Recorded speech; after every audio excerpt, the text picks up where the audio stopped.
C'est un rituel qui se répète chaque été. Dans le nez, Jean-Claude Chéquigne et son équipe de bénévoles prennent la route pour surveiller leur territoire.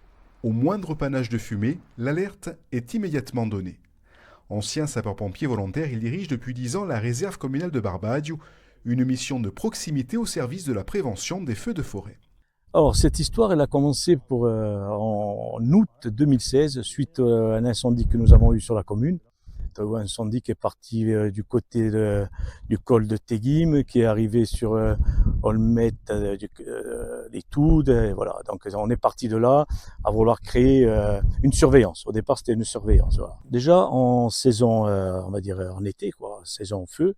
Déjà surveillance et incendie.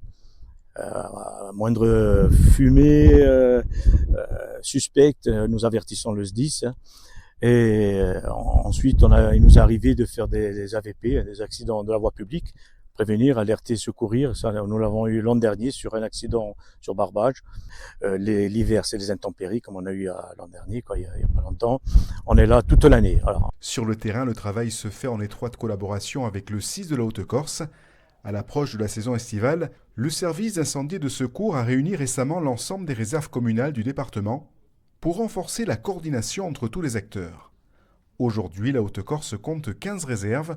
À Corbar, en Balagne, Jourdan Martel est l'un de ses responsables engagés qui veillent, eux aussi, sur leur commune.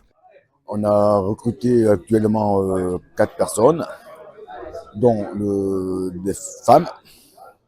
On a recruté un ancien sapeur-pompier aussi, donc on est un nombre de 13 personnes. Des bénévoles au plus près des territoires et de leurs habitants, un véritable relais pour les sapeurs-pompiers, comme le rappelle le président du 6-2B, Hyacinthe Vagne. Des personnes qui connaissent les territoires, qui connaissent leur village par cœur, et qui peuvent nous guider, qui peuvent nous alerter, qui peuvent intervenir sur un feu naissant, qui peuvent aujourd'hui aussi faire du secours à la personne, puisqu'on est en train aussi de développer la formation du secours à la personne. En tout cas, c'est vraiment précieux.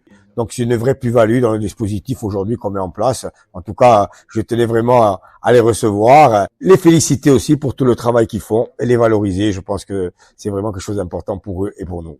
Même constat du côté des élus. À Poggio d'Olette, le maire Antoine Vincenti s'appuie sur une réserve communale en partenariat avec le village voisin d'Olette pour renforcer la prévention et la protection de son territoire. L'intérêt, c'est la mutualisation de nos moyens sur le territoire et de pouvoir agir en amont sur la partie prévention et également lorsqu'il y a des feux naissants, d'être là, d'anticiper l'arrivée des secours des pompiers.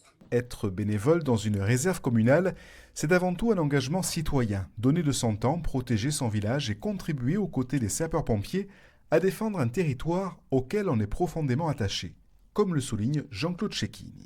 L'engagement, moi je crois que c'est déjà de protéger la nature, voilà, d'être vraiment de regarder ce qu'on a autour de nous et de dire je veux la protéger. Voilà, c'est la plupart qui rentrent dans notre réserve, c'est ça. C'est voilà, je veux participer à ces surveillances de façon à ce que malheureusement le risque zéro, on le sait, il n'existe pas, mais tant qu'il y en aura du monde sur le terrain, c'est la dissuasion et c'est pour ça qu'ils rentrent, quoi, pour protéger ce qu'on a. Un modèle qui continue de faire ses preuves et qui pourrait encore se développer. Dans les prochaines années, de nouvelles réserves communales pourraient voir le jour en Haute-Corse, renforçant un peu plus ce maillage de proximité au service de la protection des populations et des territoires.